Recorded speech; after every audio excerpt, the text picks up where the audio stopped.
warahmatullahi wabarakatuh. Perkenalkan, nama saya Aulia Putri Elsa dengan NIM 24031119 dari Pendidikan Biologi. Baiklah, di sini saya akan mempresentasikan mengenai materi pendidikan dari Pancasila yang sebagai tugas.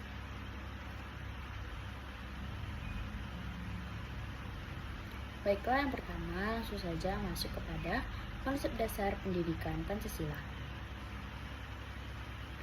Pancasila adalah usaha sistematis untuk menanamkan nilai-nilai Pancasila kepada peserta didik agar menjadi warga negara yang berkarakter dan berintegritas. Konsep dasarnya meliputi nilai-nilai Pancasila sebagai ideologi dan dasar negara. Yang kedua, pembentukan karakter bangsa. Yang ketiga, penanaman kesadaran berbangsa dan bernegara.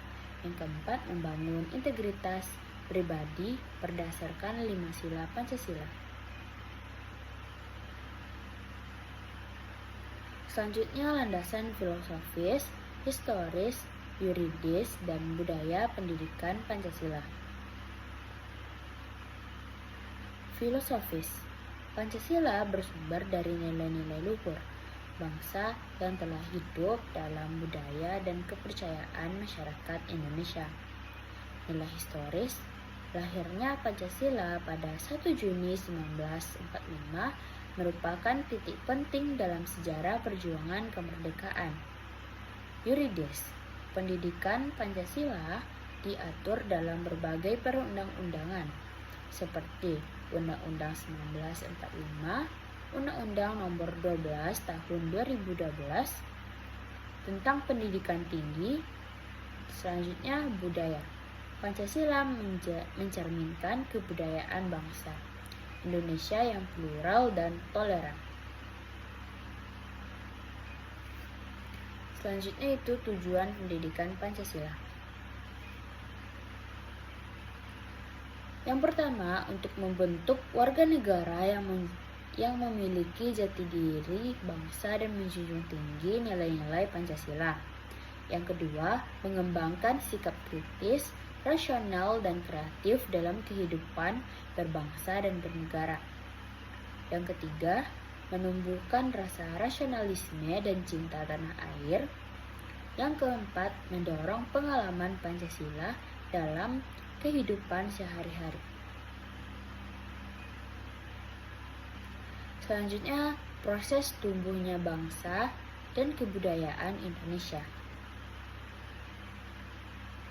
Bangsa Indonesia terbentuk melalui sejarah panjang yang mencangkup interaksi sosial, politik, dan ekonomi berbagai suku dan kelompok masyarakat di Kepulauan Nusantara. Kebudayaan Indonesia terbentuk dari perpaduan berbagai kebudayaan lokal dan pengaruh luar seperti Hindu-Buddha, Islam, dan Barat. Faktor penting: kebersamaan nasib penjajahan, perjuangan bersama untuk kemerdekaan, bahasa persatuan yaitu bahasa Indonesia, dan Sumpah Pemuda 1928 sebagai tonggak kebangkitan nasional. Selanjutnya, proses tumbuhnya pemerintahan yang teratur di Nusantara. Pemerintahan di Nusantara telah ada jauh sebelum kedatangan penjajah, ditandai dengan kemunculan kerajaan-kerajaan besar seperti Sriwijaya, Majapahit, dan Mataram. Ciri-ciri pemerintahan yang teratur. Yang pertama, adanya sistem kepemimpinan raja atau sultan. Struktur birokrasi sederhana, memiliki hukum adat sebagai dasar aturan. Perkembangan selanjutnya dipengaruhi oleh kolonial Eropa, VOC dan Belanda, pergerakan nasional, proklamasi kemerdekaan 17 Agustus 1945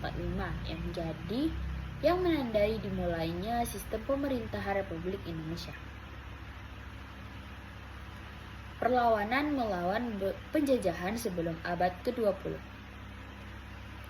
Berlangsungnya dari abad ke-16 hingga ke-19, bersifat lokal dan sporadis.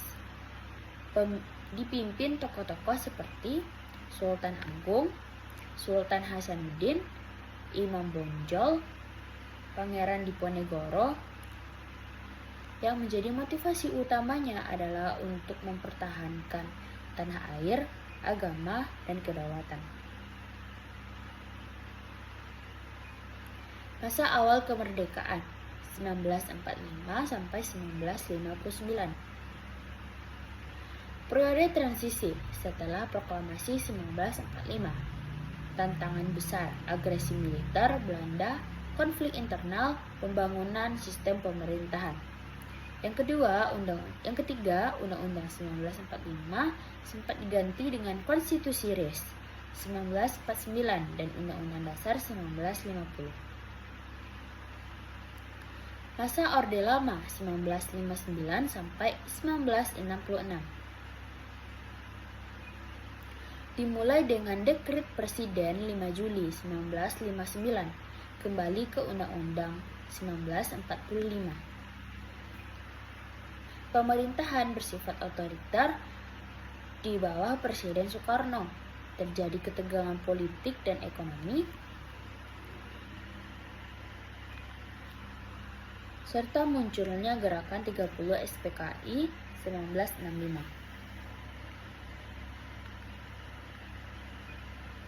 Masa Orde Baru 1966 sampai 1998.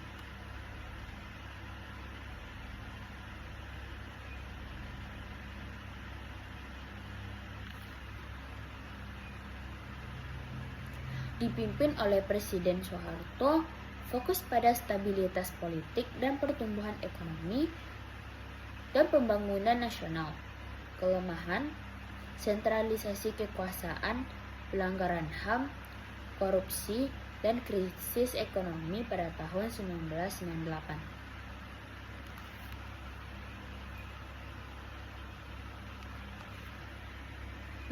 Masa reformasi 1998 sampai sekarang.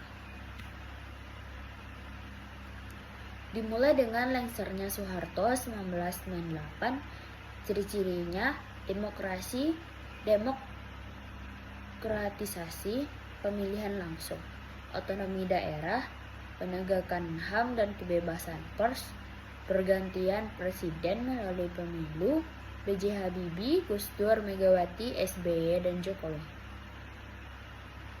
Pengertian dan konsep filsafat.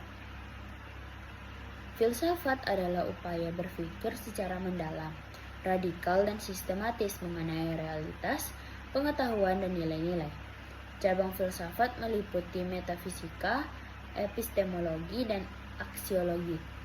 Dalam konteks Pancasila, filsafat digunakan untuk memahami dasar negara secara mendalam. Pancasila sebagai sistem filsafat. Pancasila merupakan hasil pemikiran filosofis bangsa Indonesia yang mencerminkan nilai-nilai luhur budaya Nusantara. 5 sila dalam Pancasila mencerminkan sistem etika dan pandangan hidup yang bersifat integral dan menyeluruh. Sebagai sistem filsafat, Pancasila bersifat terbuka, dinamis, dan dapat dikembangkan. Selanjutnya, Pancasila sebagai suatu sistem. Pancasila terdiri dari 5 sila yang merupakan satu kesatuan sistem nilai. Setiap sila saling berkaitan dan membentuk struktur yang hierarkis dan piramidal. Dengan sila ketuhanan yang Maha Esa sebagai dasar dari nilai-nilai lainnya, sistem ini menjadi acuan dalam kehidupan berbangsa dan bernegara. Selanjutnya, nilai-nilai Pancasila sebagai suatu sistem.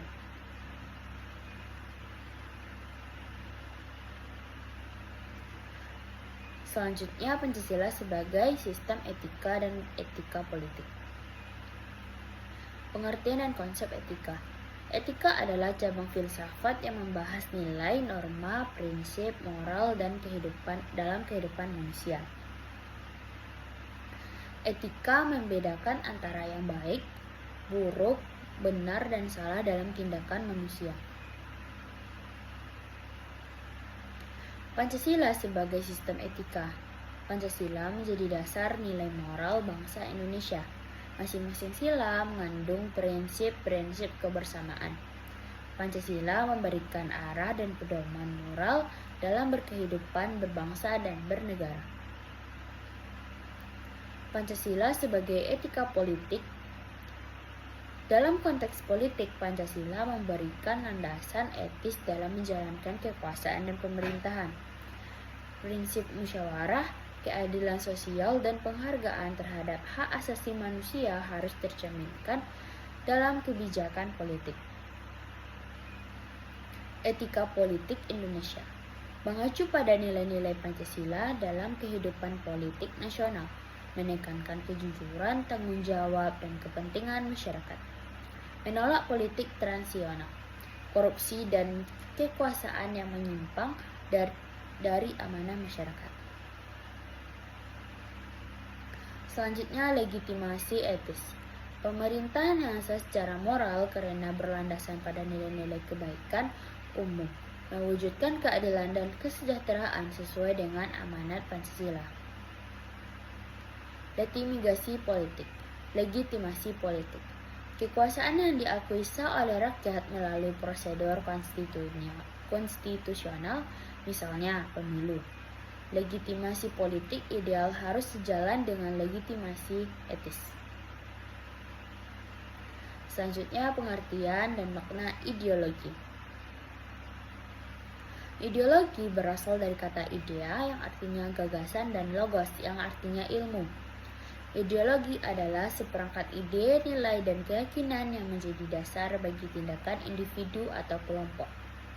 Dalam konteks negara, ideologi menjadi panduan dalam menjalankan kehidupan berbangsa dan bernegara. Fungsi ideologi. Yang pertama, sebagai pandangan hidup manusia atau sebagai pandangan hidup bangsa. Yang kedua, sebagai dasar dan arahan dalam mencapai tujuan negara. Yang ketiga, memberikan identitas dan jati diri negara dan bangsa. Yang keempat, menjadi pemersatu dalam keberagaman. Selanjutnya ada macam-macam ideologi. Ideologi terbuka dan tertutup. Ideologi liberalisme, sosialisme, komunisme, dan demokrasi masing-masing memiliki karakteristik dalam menanggapi kebebasan, kepemilikan, peran negara, dan nilai-nilai masyarakat. Pancasila sebagai ideologi. Pancasila merupakan ideologi terbuka, adaptif terhadap perkembangan zaman, bersumber dari nilai-nilai luhur budaya bangsa Indonesia, menjunjung tinggi kemanusiaan, keadilan sosial, dan persatuan. Perbandingan ideologi Pancasila dengan ideologi lainnya. Dibandingkan dengan ideologi liberalisme dan komunisme, Pancasila menyeimbangkan antara kebebasan individu dan tanggung jawab sosial, tidak bersifat ekstrem atau meniadakan keberadaan agama maupun kebudayaan lokal, mengutamakan gotong royong, bukan kompetisi semata. Selanjutnya, peranan dan fungsi ideologi Pancasila bagi bangsa Indonesia. Yang pertama, sebagai landasan berpikir dan bertindak dalam kehidupan berbangsa dan bernegara. Yang kedua, menjaga keutuhan NKRI di tengah keberagaman suku, agama, dan budaya. Yang ketiga, mendorong partisipasi warga negara secara aktif dalam membangun nasional. Yang keempat, menjadi dasar menyusun peraturan perundang-undangan dan kebijakan publik. Pancasila sebagai paradigma pembangunan nasional. Paradigma artinya kerangka berpikir.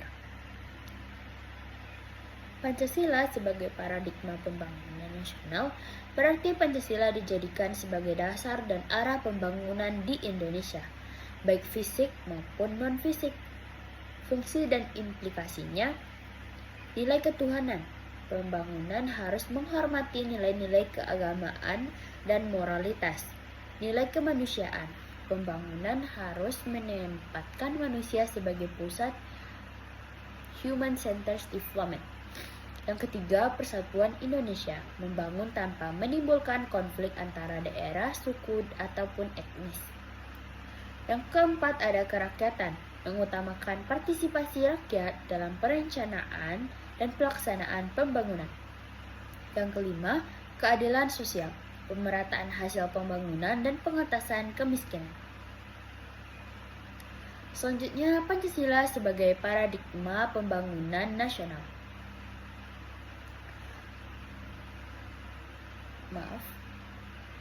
Selanjutnya, Pancasila sebagai paradigma pembangunan politik.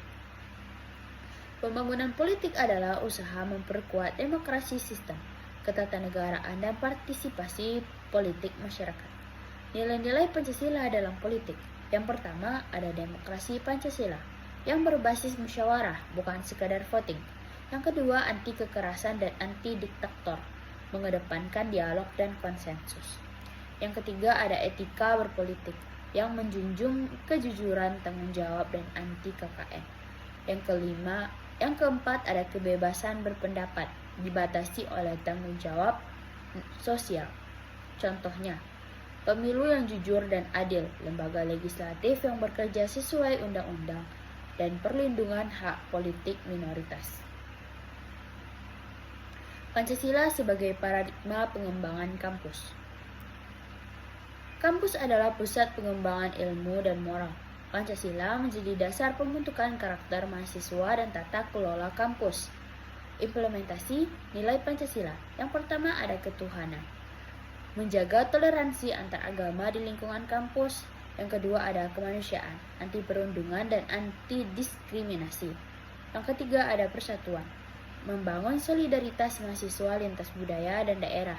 Yang keempat, ada demokrasi, kegiatan organisasi kemahasiswaan yang sehat dan inklusif. Yang kelima, ada keadilan, kesetaraan akses pendidikan, bantuan UKT dan beasiswa. Contohnya, penerapan Merdeka Belajar Kampus MBKM yang berlandaskan nilai Pancasila. Selanjutnya ada Pancasila sebagai paradigma reformasi. Reformasi adalah pembaruan total terhadap sistem yang tidak sesuai dengan nilai-nilai luhur. Pancasila sebagai paradigma reformasi berarti arah reformasi harus sesuai dengan prinsip Pancasila. Arah reformasi yang sesuai Pancasila itu adalah yang pertama, reformasi birokrasi, melawan korupsi, membangun tata kelola yang bersih, dan melayani. Reformasi politik, demokratisasi tanpa liberalisasi yang kebablasan. Yang ketiga, reformasi hukum, sistem hukum yang adil, tidak tajam ke bawah dan tumpul ke atas. Reformasi ekonomi, mengurangi ketimpangan ekonomi dan menciptakan keadilan sosial. Contohnya, penguatan KPK, pembaruan kurikulum pendidikan nasional, perbaikan pelayanan publik berbasis digital. Selanjutnya ada Pancasila sebagai paradigma membangun hukum dan agama. Pengertian, Pancasila menjadi fondasi etis dalam membangun sistem hukum nasional dan kehidupan beragama. Dalam hukum, berlandasan keadilan, kemanusiaan, dan persatuan. Produk hukum harus sesuai dengan penilai Pancasila. Tidak boleh ada diskriminasi dalam hukum. Sistem hukum harus mengedepankan restoratif justice, keadilan pemulihan. Selanjutnya ada dalam agama. Kebebasan beragama dijamin oleh negara. Agama sebagai pemandu moral masyarakat, anti radikalisme dan kekerasan atas nama negara. Contoh, revisi KUHP yang memperhatikan HAM dan nilai lokal. Pembinaan umat lintas agama melalui Forum Kerukunan Umat Beragama (FKUB). Hukum kekeluargaan dan waris yang akomodatif terhadap keberagaman agama. Baiklah, mungkin sekian presentasi materi dari saya. Saya Aula Putri Elsa. Mohon maaf atas segala kekurangan dan kesalahan dalam penyampaian materi. Semoga bermanfaat. Saya sudahi dengan Assalamualaikum warahmatullahi wabarakatuh.